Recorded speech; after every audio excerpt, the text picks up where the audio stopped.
아는 것보다 사는 것이 중요하다라는 제목의 책이 있습니다. 이 책에 한 이야기가 소개되어 있는데요. 어느 초등학교에서 구구단 시험을 봤다고 합니다. 선생님은요, 8 곱하기 7은 얼마인가? 이렇게 문제를 냈습니다. 한 학생은 54라고 답을 썼고, 또 다른 학생은 47이라고 답을 썼습니다. 정답은 56이니 두 학생 다 틀린 답을 적은 것이죠. 그런데 54라고 답을 쓴 학생이 선생님에게 가서 이렇게 따졌다고 합니다. 선생님, 저는 정답에서 2밖에 차이가 안 나고 쟤는 정답에서 9나 차이가 나는데 어떻게 똑같이 다 0점을 주십니까? 억울합니다. 이렇게 선생님에게 따졌다고 합니다. 초등학생이니까 그렇게 말할 수도 있겠죠. 그러나 수학에서는요, 정답 하나만 있는 겁니다. 정답은 딱 하나만 있는 거지 정답에 근접한 답이라는 것은 없는 것입니다. 적당히 근접해서 적당히 정답, 이런 수학에서 있을 수 없다는 것입니다. 우리가 예수님 믿고 구원받는 것도 마찬가지입니다. 예수님 믿으면요, 정답은 하나입니다. 구원을 받거나 못 받거나 정답은 하나라는 것입니다. 우리가 이 땅의 삶을 마무리하면요, 천국에 가거나 지옥에 가거나 둘 중 안에 하나입니다. 중간은 없는 거예요. 천국에 근접했다, 천국에 가까이 갔다, 이러한 답은 없다는 것입니다. 구원은 받은 사람과 그렇지 못한 사람 명확하게 구분되는 것입니다. 그렇다면 누가 구원받게 됩니까? 오직 하나님의 법대로 사는 사람이 구원받는 겁니다. 오직 하나님께서 주신 복음대로 사는 사람이 구원받는 겁니다. 예수 그리스도의 이름이 있으면 구원받는 것이고, 예수 그리스도의 이름이 없으면 구원받지 못하는 겁니다. 말씀이 있는 사람은 구원을 받는 것이고, 말씀이 없는 사람은 구원받지 못하는 겁니다. 적당히 말씀을 알아서 적당히 구원에 이르렀다, 이런 거 없다는 겁니다. 구원을 받을 뻔했다, 이런 거 없다는 겁니다. 예수 그리스도가 있으면 구원이고 없으면 영원한 형벌, 이게 주님께서 우리에게 가르쳐 주신 진리의 말씀이라는 겁니다. 그 기준은 누가 세웁니까? 하나님이 세우는 거예요. 하나님의 기준을 정하시고 하나님의 법을 세우시고, 그 법에 맞으면 구원을 받는 것이고 그 법에 맞지 않으면 구원을 받지 못하는 거예요. 사람이 기준을 정하는 것이 아니라 하나님의 기준을 정하는 것입니다. 그러니 우리는 절대로 하나님의 법, 하나님의 법이 뭐죠? 하나님의 말씀, 하나님의 말씀의 권위를 우습게 생각해서는 안 되는 거예요. 하나님의 말씀을 통해서 우리가 구원을 받기 때문에 이 하나님의 법, 하나님의 정해주신 말씀, 이것을 가장 생명과 같이 소중하게 여기는 것이 너무나 중요한 거예요. 하나님의 말씀의 법, 하나님의 법칙을 무시하고 살아가는 자에게는 절대로 하나님의 인정을 받을 수 없고요, 구원이 임할 수도 없는 거예요. 말씀이 구원으로 인도하여 주는 길이라는 거예요. 말씀을 통해서 예수 그리스도를 발견하는 거예요.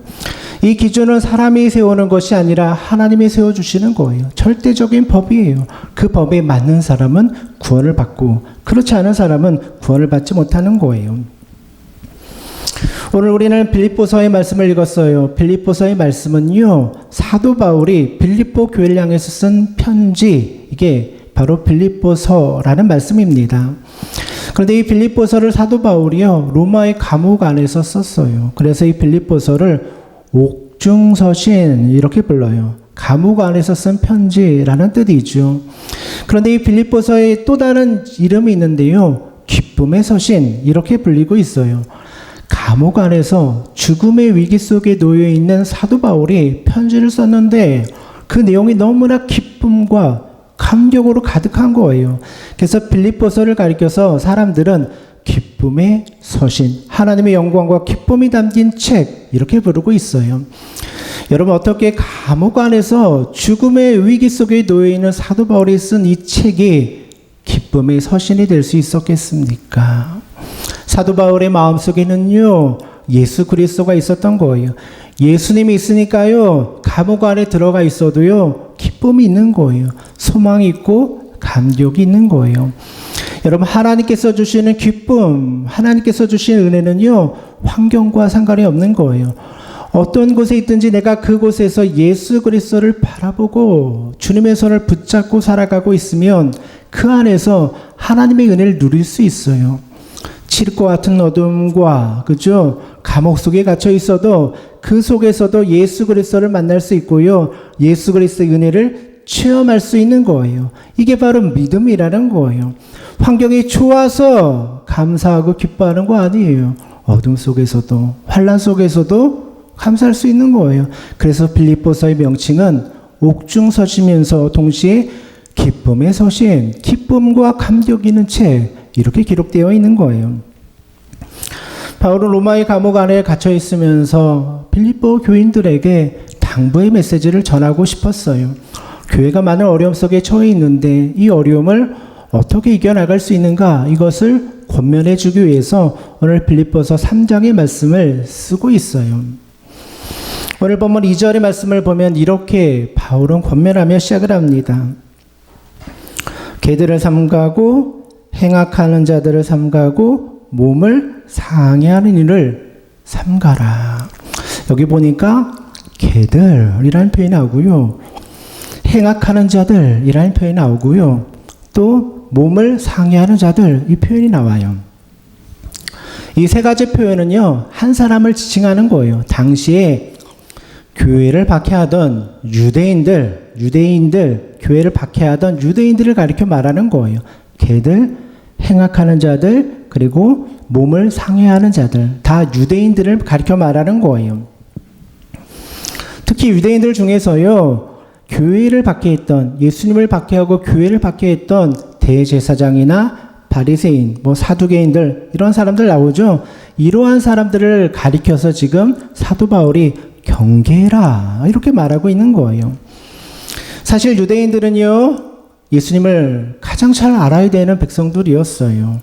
유대인들은요 가장 먼저 하나님이 누구인지를 알았던 백성들이에요. 구약 성경을 읽어보면요 아브라함, 모세를 통해서 하나님이 누구인지를 가장 먼저 알았던 사람들이 유대인들이었어요. 가장 먼저 하나님을 알았던 백성들이에요. 그러니 가장 하나님을 잘 섬겨야 되는 사람들이 누구예요? 유대인들. 그 중에 종교 지도자들, 대제사장들, 바리새인들, 사두개인들 당연히 하나님을 잘 섬겨야 되죠. 그들은요 하나님의 말씀대로 성전도 짓고요, 말씀도 듣고요, 기도도 열심히 했어요. 시간만 나면 성전에 올라가서 하루에 3번씩 하나님 앞에 엎드려 기도도 했어요. 겉으로 볼 때는요 진짜 하나님을 잘 섬기는 백성들 같았어요. 근데 문제는 무엇입니까? 그들의 믿음이 겉모습뿐인 믿음이었다는 거예요. 겉으로는요 하나님 섬기는 듯 했어요. 겉으로는 기도하는 듯 했어요. 겉으로는 하나님의 성전을 잘 섬기는 듯 했어요. 그런데 겉모습뿐이었다는 거예요. 사도 바울은 바로 이 부분을 책망하고 있는 거예요. 겉으로 하나님을 잘 섬기는 척 하였기 때문에 그들이 행한 죄가 무엇입니까? 예수 그리스도를 십자가에 못 박아 죽이는 죄를 유대인들이 지었다는 거예요. 하나님을 가장 잘 알아야 되는 유대인들이 예수님을 십자가에 못 박고 그를 조롱하는 입장이 되었다는 거예요. 또 그 다음에는 주님의 제자들의 교회를 세우고 복음을 전하니까 그 교회를 가장 앞장서서 박해한 사람들이 누구입니까? 유대인들이라는 거예요. 하나님을 잘 알고 하나님을 잘 섬긴다는 그 유대인들의 손에 의해서 예수님이 십자가에 달려 죽으시고 교회를 박해하였다는 거예요. 우리 지난 시간에 살펴봤잖아요. 사도행전의 말씀을 통해 유대인들이 어떻게 교회를 박해했습니까? 그들을 잔멸할세, 성경 그렇게 써 있었죠. 멧돼지가 교회 안에 들어와서 교회를 숯밭으로 만들어 놓는 것처럼 교회를 환난과 핍박 속에 빠뜨린 게 유대인들이라는 거예요. 우리는 이러한 유대인들의 모습을 통해서 중요한 사실을 배우게 돼요. 우리가 하나님을 따라간다라는 것은요 겉모습으로 따라가는 게 아니라는 거예요. 겉모습으로 거룩한 척 주님을 따라가는 거 주님의 인정받을 수 없다는 거예요. 겉으로 보여지는 모습이 중요한 게 아니라는 거예요. 몇 시간 기도하는 모습을 보여주거나 성전을 잘 관리하는 것 이게 주님 앞에 인정받는 모습이 아니라는 거예요. 하나님의 말씀을 많이 안다 말했던 유대인들이 그의 손에 의해서 예수 그리스도를 십자가에 못 박아 죽게 만들더라는 거예요. 여러분, 신앙은 겉모습에 있는 게 아니에요. 신앙은요, 보여지는 게 있는 게 아니에요. 사람의 눈에 보이는 게 신앙이 아니라는 거예요. 겉으로 얼마나 거룩한 척 하는가, 이게 중요한 게 아니라는 거예요. 2절의 말씀을 보면 교회를 박해하는 유대인들을 향해서 사도 바울은 이렇게 표현해요. 개들을 삼가라. 여기서 개라는 것은요, 굉장히 부정적인 의미로 사용이 되고 있는 거예요. 욕과 같은 단어예요. 당시 유대인들은 누군가를 욕하거나 누군가를 나쁘게 말할 때 개들이라는 단어를 사용했다고 해요. 그래서 이방인들을 향해서 개들 이렇게 쓰는 말들이 성경에 많이 나와요. 여기서 말하는 개라는 것은 우리가 오늘날 사랑하고 아끼는 반려동물, 이러한 개들을 말하는 게 아니에요. 여기서 말하는 개들이라는 것은 야생에서 생활하는 개들을 말해요. 야생개, 들개, 들짐승 이런 것을 의미하는 거예요. 이러한 야생개들은 때때로 사람들을 공격하기도 하고요, 물기도 하고 해치기도 했어요. 그러니까 늑대 같은 거예요. 늑대 같은 거. 길 가다가 잘못해서 개들을 만나면 그 개들이 나를 물기도 하고 상해하기도 하는 그런 들짐승을 말하는 거예요. 당시에 교회를 공격하는 유대인들은요, 야생에서 생활하는 짐승과 같이 교회를 물어뜯기도 하고 해하기도 하고 어지럽게 만들기도 했다는 거예요. 그러한 뜻에서 사도 바울은 이러한 유대인들, 교회를 박해한 유대인들을 가리켜서 개들이라는 과격한 표현을 사용하고 있는 거예요. 사도 바울은 이렇게 교회를 박해하는 사람들을 향해서 들짐승과 같으니 너희들을 물어뜯을 수도 있고 너희들을 상해할 수도 있고 죽일 수도 있으니 그들을 삼가고 조심하라, 이렇게 권면하여 주고 있는 거예요. 그렇다면 이렇게 교회를 혼란스럽게 하는 유대인들의 문제는 무엇이었습니까? 그 다음에 보니까 뭐라고 되어 있죠?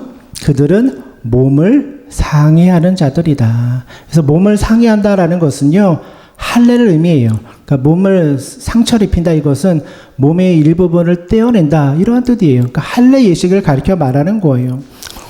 유대인들은 전통적으로 할례 예식을 중요시 여겼어요. 몸의 일부분을 떼어내면서 이게 내가 하나님의 백성의 표징이다, 이렇게 생각하는 전통이 있었어요. 사실 이 전통도요, 하나님이 주신 전통이죠. 하나님께서 이스라엘 백성들에게 주신 율법이에요. 할례를 받아라, 율법이었어요. 근데 이 율법을 왜 줬습니까? 이 율법을 준 이유는요, 이스라엘 백성들이 하나님을 잘 모르기 때문에 하나님의 백성이 누구인지 아닌지를 구분하기 위해서 할례라는 율법을 주신 거예요. 그러니까 과거에 이스라엘 백성들이 하나님을 모르는 거예요. 만나본 적도 없는 거예요. 그러니 누가 하나님의 백성인지 아닌지를 구분할 수 없는 거예요. 그래서 하나님께서 할례라는 예식을 명령하신 거예요. 할례 받아서 이 예식을 행한 자들은 하나님의 백성이다, 구분 짓는 거예요. 이게 바로 몸을 상하게 하는 것, 할례 예식을 말하는 거예요. 근데 예수님께서 이 땅에 오셔서 새로운 복음을 주셨죠. 뭐라고 했습니까? 이제는 예수 그리스도를 믿는 모든 사람들은 하나님의 백성이 될 것이다, 이렇게 말씀해 주었잖아요. 이제는 할례가 필요 없는 거예요. 할례 받아서 내가 하나님의 백성이 되는 게 아니라 예수 그리스도를 믿음으로 이제는 내가 구원을 받고 하나님의 백성이 되는 거예요. 그래서 하나님께서 이제는 그 할례 그만해도 돼, 그거 갖고 구원받는 거 아니야, 이렇게 말씀해 주신 거예요. 주님이 뭐라고 말씀했습니까? 몸의 할례 받지 말고 마음의 할례 받아야 돼. 마음이 변화되고 마음으로 예수님 믿어야 돼, 이렇게 말씀해 주었잖아요. 그래서 이제 할례는 끝난 거예요. 할례는 폐해버린 거예요. 그런데 유대인들의 문제는 무엇입니까? 여전히 이 할례에 집착하고 있는 거예요. 할례가 무엇을 의미합니까? 몸으로, 내가 겉으로 하나님의 백성인 것을 표식으로 보여주는 거예요. 다시 말해서 겉모습으로 난 하나님의 백성이다, 이것을 증명하는 게 할례 예식이라는 거예요. 눈에 보이잖아요. 확인할 수 있잖아요. 그러니까 유대인들은 이게 하나님의 백성의 표식이다 라고 생각한 거예요. 겉모습으로 하나님의 백성임을 증명하고자 했던 거예요. 그러나 하나님께서 말씀하여 주시기를 겉모습으로 변화되는 것을 통해서 하나님의 백성이 되는 것이 아니다. 마음이 변화되고 마음으로 예수 그리스도를 믿고 마음이 새롭게 되어야지 하나님의 백성이 되는 것이다. 이것을 우리에게 가르쳐주고 있는 거예요. 오늘 우리들도요, 이 버릇을 버리지 못하고 살아갈 때가 참 많이 있어요. 거룩이요, 겉모습에 있는 것이라고 생각해요. 보여지는 게 거룩이라고 생각해요. 그래서 보여지는 것을 자랑하고 싶은 마음이 참 많이 있어요. 내가 얼마나 많이 기도하는가, 얼마나 성경을 많이 보는가, 이런 거 자랑하고 싶을 때가 있잖아요. 내가 성도로서 이만큼 내가 주님을 위해서 헌신하고 있습니다. 겉으로 그것을 자랑하고 싶을 때가 참 많이 있어요. 그러나 하나님께서 원하시는 것은요, 겉모습이 아니에요. 겉으로 보여지는 것이 거룩이 아니라고요. 속마음이 변화되어서 예수 그리스도를 만나고요, 주님의 마음을 품는 것, 이게 거룩이에요. 마음에 예수 그리스도가 있어야죠. 마음에 주님이 있어야죠. 마음에 주님이 들어와서 내 마음을 주님이 주장해 주어야죠. 내 생각과 마음을 예수 그리스도가 다스려 주어야죠. 그게 거룩이라고요. 내 삶의 방식, 행동의 모든 삶의 양식이 예수 그리스도가 주인이 되는 것, 이게 바로 거룩이라는 거예요. 그러면요, 생각과 삶의 방식, 모든 말과 언어들 다 변할 수밖에 없는 거예요. 그 안에 예수 그리스도가 주관하기 때문에 사람의 계획과 사람의 마음이 나타날 수가 없는 거예요. 이게 바로 거룩이라는 거예요. 우리는요, 겉으로 예수님을 따를 때가 참 많이 있어요. 겉모습이 거룩을 만드는 거라고 착각하며 살 때가 있어요. 그러나 주님은요, 겉모습을 중요시 여기지 않아요. 마음을 보시는 거예요. 지난 5월 21일이 부부의 날이었죠. 저도 그냥 까먹고 그냥 지나갔는데, 부부의 날 챙기는 사람은 별로 없겠죠. 책을 읽다가 부부에 관한 이야기를 하나 읽게 되었어요. 탈무드에 있는 내용인데요.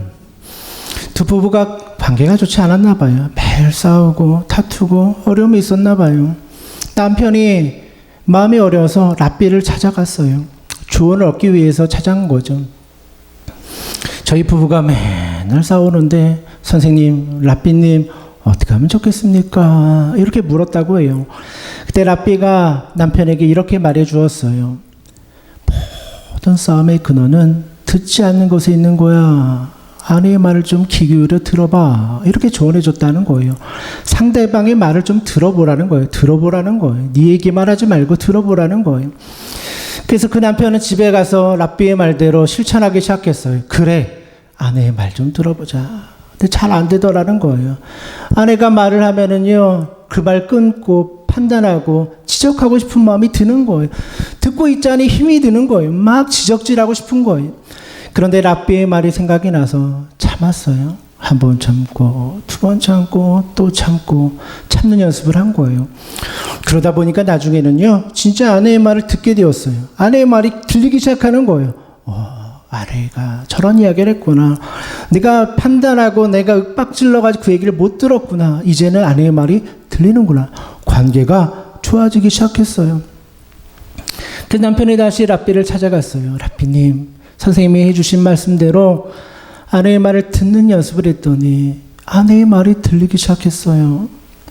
선생님이 랍비가 칭찬해 주는 거예요. 그래, 잘했다, 잘했다. 그러면서 랍비가 한마디를 더 해주더라는 거예요. 이제 상대방의 이야기를 들을 수 있게 되었으면 이제는 상대방의 침묵의 언어도 듣도록 연습해봐. 이렇게 조언해 주더라는 거예요. 침묵의 언어가 무엇입니까? 말을 하지 않아도 들을 수 있는 언어를 말하는 거예요. 상대방이 입을 열어서 말하지 않아도 눈빛을 보고 그 표정을 보고 그 몸짓을 보면서 그 마음을 알아내는 것, 이게 침묵의 언어라는 거예요. 듣는 것까지는 누구나 다 해요. 근데 그 마음을 읽어내는 것은요, 절대로 쉬운 일이 아니에요. 그러나 부부의 관계가 깊어지기 위해서는 상대방의 마음을 헤아릴 수 있어야 된다는 거예요. 여러분, 우리가 예수님을 따라가는 것도 마찬가지예요. 우리가 주님을 따라가기 위해서는요, 주님의 마음을 알아야 돼요. 주님의 마음을 알아야지, 주님의 뜻을 알아야지 그 길을 따라가는 거예요.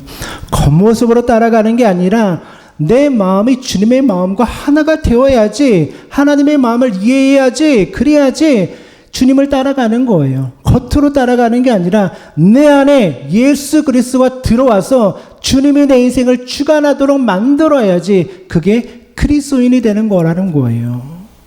누가 하나님과 예수 그리스도, 누가 하나님과 똑같은 마음을 품고 살아갔습니까?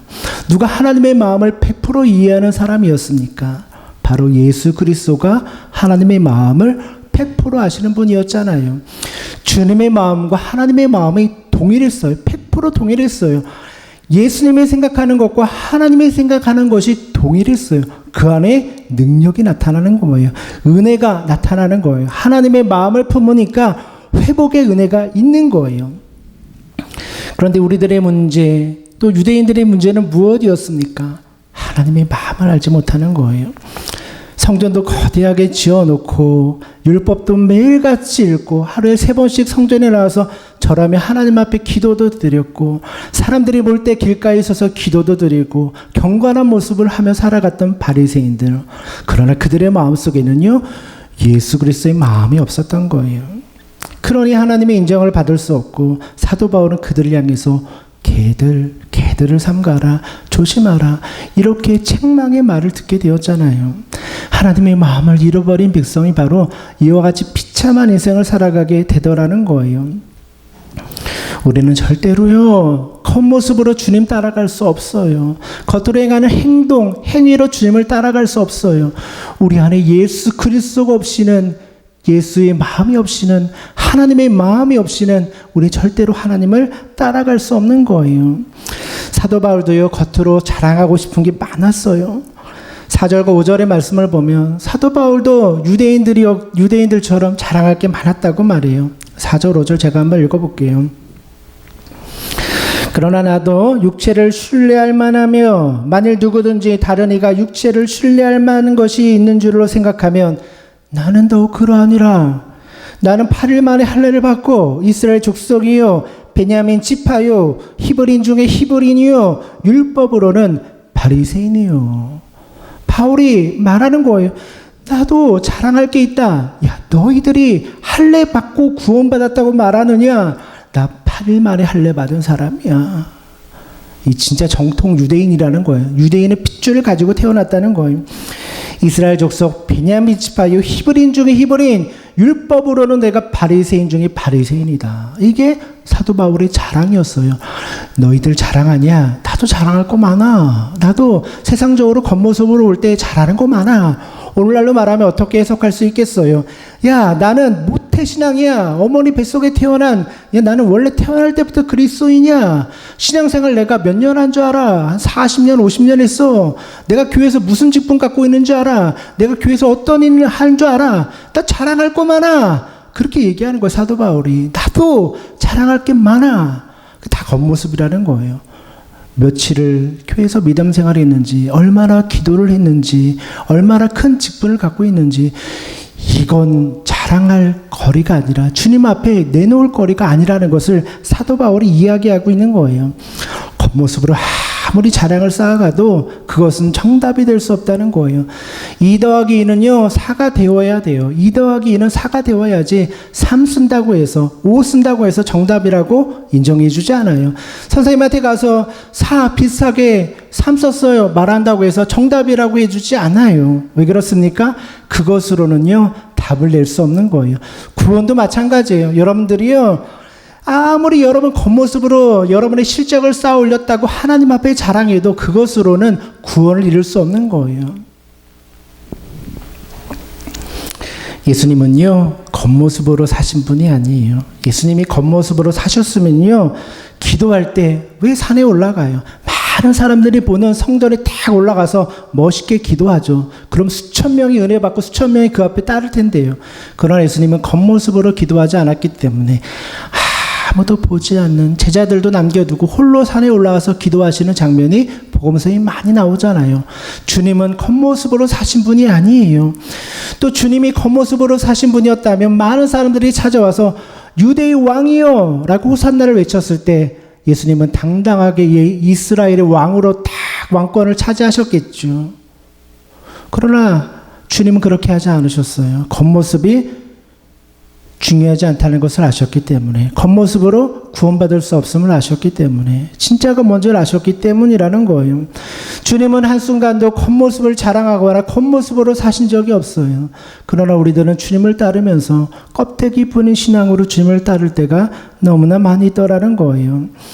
만약에 예수님께서 겉모습을 자랑하는 분이었다면 왜 눈에 보이는 성전을 헐어버리라 말씀하셨겠습니까? 하나님을 예비하는 그 성전을 왜 헐어버리라 말씀하셨겠습니까? 그것은 눈에 보이는 성전이 중요하지 않고 사람이 중요하며 사람이 곧 교회여 성전이라는 것을 말씀해 주고 있는 거예요. 예수님은 눈에 보이지 않는 하나님의 나라를 바라보고 사셨기 때문에 눈에 보이는 겉모습을 집착하지 않으며 살아가셨던 거예요. 주님을 따르는 우리들도 마찬가지 아니겠습니까? 왜 겉모습에 집착하며 겉모습이 우리의 자랑이 되어 살아갑니까? 그 사람이 무엇을 말하는지를 보면요, 그 사람의 철학과 생각이 보여요. 그 사람의 언어를 들어보면, 그 사람이 쓰는 단어를 들어보면 그 사람의 철학과 그 사람의 생각과 배경이 다 보여요. 그 언어는 그 사람을 규정해 주는 거예요. 말만 해보면, 대화해보면 그 사람의 사고방식과 그 사람의 생각이 다 읽히는 거예요. 다 보이는 거예요. 그러니까 그 사람이 뭘 얘기하는지를 들어보면 그 사람의 관심사가 보여요. 여러분, 친구들을 만나서 대화하다 보면 맨날 돈 얘기하는 사람이 있죠. 그 사람의 관심사는 돈에 있는 거예요.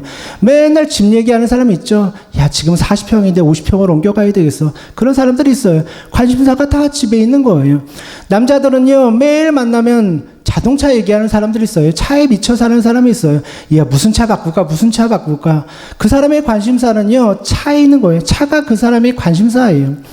매일 여자들 만나면 옷 얘기하는 사람이 있죠. 야, 무슨 옷 살까? 계절이 바뀌었는데 무슨 옷 살까? 관심사가 옷에 있는 거예요. 그 사람이 쓰는 언어를 들어보면, 그 사람이 말하는 걸 들어보면 그 사람의 생각과 관심사가 다 읽히는 거예요. 무엇을 말하며 살아가느냐를 보면 그 사람의 신앙과 믿음도 다 보이는 거예요. 오늘 여러분들의 관심사는 어디에 있습니까? 겉모습만을 따라가는 유대인들과 같이 겉모습이 여러분들의 관심사입니까? 아니면 예수 그리스도가 살아가신 그 길을 따라가기 위해서 오늘도 십자가 앞에 내 마음을 무너뜨리며 살아가십니까? 우리들의 관심사를 보면요, 우리들의 신앙이 다 보이는 거예요. 바울도 자랑할 것이 있다고 했잖아요. 나도 자랑할 게 있어. 근데 바울이 왜 자랑 안 합니까? 오늘 마지막 7절과 8절에 바울은 이렇게 말합니다. 그러나 무엇이든지 내게 유익하던 것을 내가 그리스도를 위하여 다 해로 여길 뿐더러 또한 모든 것을 해로 여기면 내 주 그리스도 예수를 아는 지식이 가장 고상하기 때문이라. 내가 그를 위하여 모든 것을 잃어버리고 배설물로 여기면 그리스도를 얻기 위함이다. 사도 바울의 고백이에요. 왜 자랑하지 않습니까? 자랑하지 않아야지 천국을 얻기 때문이에요. 사도 바울이 왜 자신이 할례 받고 율법 지키고 그 모든 자랑을 다 버린다고 말합니까? 오늘 성경의 말씀을 보면 배설물로 여긴다 이렇게 표현하고 있어요. 사도 바울이 쌓았던 모든 업적과 자랑들을요, 배설물이 여러분 뭔지 아시죠? 배설물로 여긴다 이렇게 말하고 있어요. 배설물을 옆에 놓고 살아가는 사람 없어요. 배설물을 옆에 놓고 잠을 자는 사람도 없어요. 배설물은 버려야 돼요. 멀리 던져야 돼요. 뭐를 던져야 됩니까? 겉모습을 자랑하는 율법주의, 겉모습을 자랑하던 옛사람의 모습이고 다 버려야 된다는 거예요. 배설물. 배설물을 옆에 두고 냄새 맡으며 살아가는 사람이 있겠습니까? 정신병자 외에는 그런 사람 없겠죠. 말도 안 되는 거예요. 이 모든 자랑들을 내가 배설물로 여긴다. 이것은요, 버려야 한다. 끊어야 된다는 거예요. 이거 가지고는요, 주님 따라갈 수 없다는 거예요. 바울도 한때는 교회를 박해하던 사람이었잖아요. 바울도 한때는 자기 자랑이 있던 사람이잖아요. 내가 바리새인 중에 바리새인이고 하나님의 말씀 잘하는 사람이야. 자랑하는 마음이 있었잖아요. 근데 왜 그거 다 버려야 됩니까? 그거 안 버리고는 주님을 따라갈 수 없다는 거예요.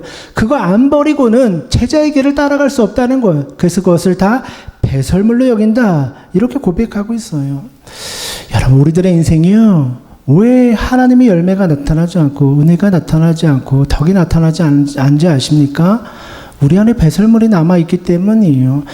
여전히 세상적인 가치관과 세상적인 생각으로 주님을 따라가고 있기 때문이라는 거예요. 그런데 그게 문제인지도 모르니까 여전히 내 안에서 문제가 생겨나는 거예요. 사람들은 그 모습을 보면서 악취가 나서 그 옆에 갈 수가 없는 거예요. 이 배설물을 버리지 않으니까요, 덕이 나타나지 않고 은혜가 나타나지 않는 거예요. 하나님의 일은요, 하나님의 방식대로 해야 되고요, 하나님의 길대로 걸어가야 되는데 우리는 여전히 세상적인 가치관을 버리지 못하기 때문에 그 안에서 은혜가 나타나지 못하는 거예요. 내 안에 여전히 세상적인 욕심이 있고요, 자랑이 있고요, 교만이 있는 거예요. 내가 누군데, 내가 누군데, 이 마음이 있는 거예요. 하나님 앞에서 내가 누군데, 이 마음이 있으니까요, 하나님의 은혜가 임할 수 없는 거예요. 사도 바울이 모든 자랑을 다 버린 이유가 무엇입니까? 마지막 9절의 말씀을 이렇게 기록합니다. 그 안에서 발견되려 함이니 내가 가진 의는 율법에 난 것이 아니요 오직 그리스도를 믿음으로 말미암은 것이니 곧 믿음으로 하나님께로부터 난 의라. 사도 바울이 마지막으로 이 모든 것을 배설물로 여기고 살아간 이유는요, 한마디로 말해서 그 안에서 발견되기 위함이다. 이렇게 말하고 있어요. 그 안에서, 누구 안에서? 하나님 안에서 발견되려 함이라. 어디서 발견되기 원한다는 겁니까? 어디서? 그 안에서, 하나님 안에서 어디서 발견되기 원한다는 거예요? 천국에서. 그러니까 그 안에서 발견된다는 뜻은요, 하나님 안에서 발견되는데 그 장소가 어디냐면 천국을 말하는 거예요. 천국. 그러니까 천국에서 내가 발견되기 위함이다. 내가 나중에 하나님 나라 갔는데 내가 천국에 없으면 어떻게 해요? 하나님 나라 갔는데 내가 구원받지 못했으면 어떻게 해요? 바울은 이거 말하는 거예요. 내가 왜 이 세상의 겉모습을 자랑하는 그 율법을 다 버리고 배설물로 여기고 주님을 따라가는지 아는가? 그것은 내가 천국에서 발견되기 위함이다. 하나님의 나라에 갔을 때 하나님 품에 안기는 것이 내 목표이기 때문에 내가 이 모든 것을 버린다. 얼마나 중요한 말씀입니까? 여러분들이 이 세상에서 신앙생활을 잘한다고 막 자랑하고 살았는데 하나님의 나라에 갔을 때 그곳 천국의 나를 발견할 수 없다면 이것이 얼마나 비참한 일이 되겠습니까? 율법주의를 따르는 자들, 겉모습을 따르는 자들은 천국에서 발견될 수 없다는 거예요. 그들은 그 할례를 통해서 구원받는다 믿고 살아왔는데 하나님 나라 가면 할례 받은 사람들 천국에서 발견될 수 없다는 거예요. 뭐가 필요합니까? 예수 그리스도를 믿는 믿음이 필요하다는 거예요. 그거 없으면 천국에서 발견되지 않을 텐데 그 모든 자랑이 무슨 소용이 있겠느냐는 거예요. 그래서 바울은 그것을 가리켜 배설물과 같이 여긴다. 내가 이거 다 버릴 거야. 이거 갖고 천국에 갈 수 없어. 내 자랑, 내 교만, 나를 드러내는 마음, 내 큰 소리 내는 거 다 싸가지고 그거 버려야 돼. 그래야지 천국에서 내가 발견될 수 있어. 바울은 이거 말하는 거예요. 오늘 여러분들의 인생 한번 돌아보십시오. 내 마음속에 정말 천국이 있는가? 주님이 있는가? 내가 주님을 위해서 일하는 삶의 방식이 무엇인가? 내 언어가 무엇인가? 내가 무엇을 말하고 무엇을 추구하고 있는가? 이 돌아보는 게 굉장히 중요한 거예요. 주님은 겉모습 보지 않아요. 겉모습 아무리 대단한 일을 행했더라도 다 주님 앞에 인정받을 수 없어요. 마음으로 예수 그리스도를 얼마나 모시고 살아가는가? 이거 하나 보는 거예요. 사랑하는 성도 여러분, 여러분들의 마음속에 겉모습, 율법주의, 세상적인 자랑들 다 싸잡아서 배설물로 버리시고요. 오직 예수 그리스도만 발견하시고 천국에서 발견되시는 우리 모든 믿음의 성도님들 되시기를 주님의 이름으로 축원드립니다.